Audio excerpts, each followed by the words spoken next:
Hey, so today I wanted to talk to you about sun protection. I feel it is very important to have something like a sunscreen on you whenever you are outside. Say you're mowing the lawn or you're washing your car. I like to wash my car a lot. You're out at the beach all day, or even a lot of people like my husband, their job is to be outside. They work outside, so I feel it's really important. So that's why I wanted to make this video today. Once we get past, it's really important to have sunscreen, it's also really overwhelming when you go to, say, Walmart or you go to Walgreens and you need to buy sunscreen. There are just hundreds of products out there, and it's very confusing. I never knew what to pick. I would always pick something that I thought would work good and something that was, kind of on the cheap side, but, not $1, not too cheap. I started researching what you needed to know and what I needed to look for when I went to buy sunscreen. So I come up with two factors. One is to avoid anything over SPF 50. Basically, experts have say that anything over 50 is just a waste. And really, it kind of gives you like a false sense of protection, thinking that you're having twice as much sunscreen, and then you can say twice as much out, and that's not really the case. Also, when I did a little bit more research on my next factor, which was the sunscreen sprays, I found out that really and truly it's anything over 30 that is you're just wasting your time, wasting your money on. And the reasons for this is because those numbers, they do actually mean something. When you get to SPF 15, it's actually blocking 93% of the UVB rays. SPF 30 blocks 97% of UVB rays. And notice that I said they block UVB rays. There's also UVA rays. And so that's when you need to look at the ingredients that are in the sunscreens that you're looking at. You need to look for ovobenzone. I know I'm murdering these words, but methyl SX, titanium dioxide, or zinc oxide. You need to look for those ingredients. So the SPF is protecting the UVB rays, and those ingredients I just mentioned are protecting you from the UVA rays. To protect yourself against the UVA rays, because they trigger deeper tissue damage that can cause skin cancer and premature aging.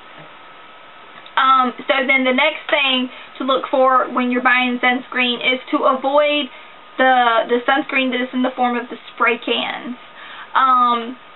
When you're spraying the product, a lot of it, it's a spray. It's in a can. It's going everywhere. It's not just going directly on your body. It's going everywhere in the air. And so you're really not getting as much protection when you're spraying it on your body as if you were when you were to put a lotion on. And also, I found out that you cannot spray it in your face. According to consumersearch.com, they said that the Neutrogena Ultra Sheer Dry line is the best overall.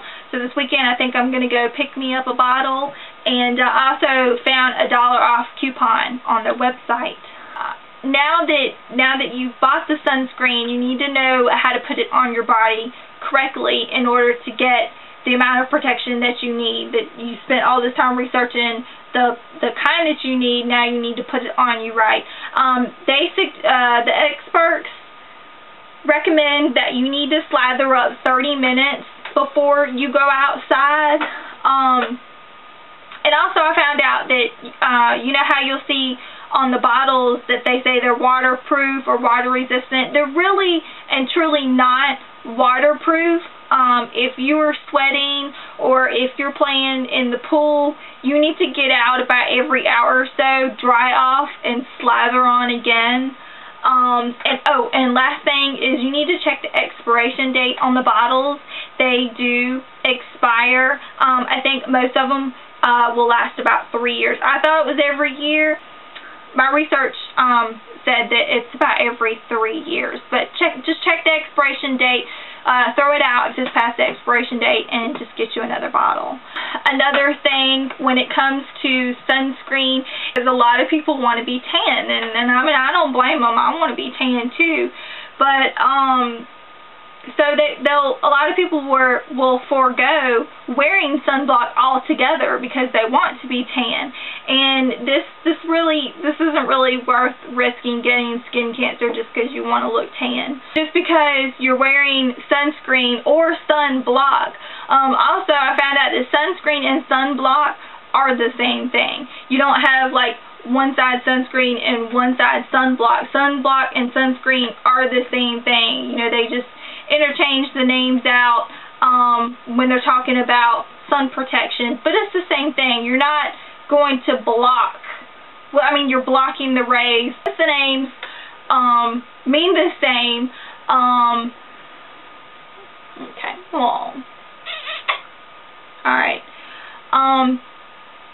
So if you want to make sure that you're protected from the sun, but you still want to get a tan, probably the best bet that I could think of from our research is to just put on SPF 15. Because remember when I said earlier that the SPF 15 protects you from 93% of the UVB rays. So you still technically have 7% of the rays that are getting onto you that could help you get tan. I do all that. Sometimes I don't get out in the sun a lot because I am trying to protect myself from skin cancer. So I will use a sunless spray tan, and what I like to use is the $1 Million tan. It looks like this. They have a bigger bottle than this. I wanted to try it out, so I bought the 4-ounce bottle, and it's the $1 Million tan icon sunless tanning. And what you do is it comes with this brush, and you just spray it on you, and then you brush it. You brush it all over. You do this before you go to bed because you can't shower or sweat, just like any spray tan. You know, you don't need to be showering or sweating. So I do it before I go to bed. It takes about 6 to 8 hours for the color to develop. So when I wake up in the morning, I've got a nice golden tan, and it looks good. Looks like I've been out in the sun.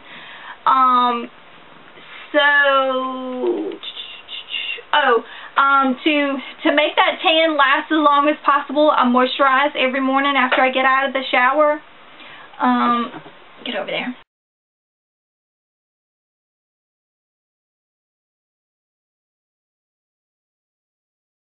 The color will usually last me about 5 days. I've noticed that after 5 days it starts, I guess my skin, you know, your skin sheds, of course. Maybe mine sheds a little bit more because on their website it says that the color will last 6 to 12 days. If you have any more questions about this product, just leave me a comment.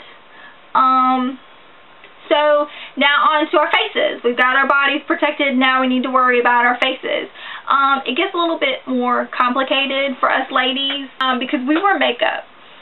Now, fortunately, nowadays, makeup companies have started putting SPF in our makeup, so that helps us out a lot.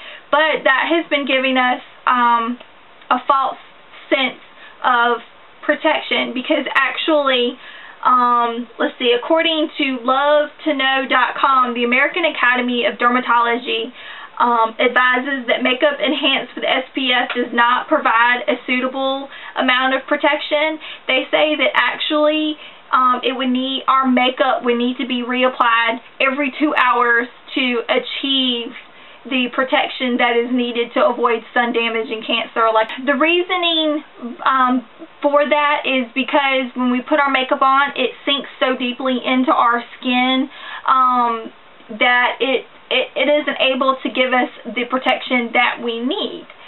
So it is recommended that you put on a moisturizer or a beauty balm or even sunscreen before you put on your makeup to make sure that your face is protected. Also, don't forget your eyes. Put on sunglasses as much as possible. A few years ago, I used to visit the tanning beds regularly. I have bad eyesight anyways, so I have to go to the doctor every year. And I noticed that every year my eyesight just kept getting worse and worse. Then about 3 years ago, my husband got had a spot on his face that was changing. When they say when it's changing shape and when it's changing color, that it could be that you need to get it checked out. So we got it checked out and had biopsies and surgery done. Thank goodness it was benign, but still we had missed work and medical bills to pay for. So I dropped tanning beds like it was hot. And I realized for the past 3 years since I quit tanning beds that my eyesight has plateaued. It stayed pretty much the same. And I didn't wear those little goggly things that you're supposed to wear in the tanning bed because I didn't want to get raccoon eyes. Now I feel that the tanning bed has something to do with my eyesight, so no more tanning beds for me. But we're not done. I never really thought about lip protection. I mean, really, who would have thought about it? So after, I started, getting out of tanning beds and making sure that I was healthy in the sun, I researched that lip gloss was horrible for our lips as far as sun protection goes. There is an ingredient in lip gloss that basically directs the sun rays to our lips, like those air traffic controllers do with those neon orange cones for the airplanes, I mean, it's just like directing, like pointing the sun at our lips. And that ingredient is called petrolatum. It comes from petroleum, which is basically like slapping baby oil all over our bodies and then just going and laying out all day. You are just, you're frying yourself. You are hurting yourself. So it offers zero protection when it comes to sun protection for your lips. But don't get me wrong, it's okay to wear lip gloss and balms and lipstick. It is not bad for you, especially if you work inside all day like I do. It's okay. And before I started realizing that it was okay to wear those, I just bought the EOS Lip Sphere in Strawberry Sorbet. I guess that's how you say it. And I was about to chunk that thing in the trash can. I was like, oh, this has no SPF. It has nothing. It has, petroleum, petrolatum in it. Trash can. I don't need that.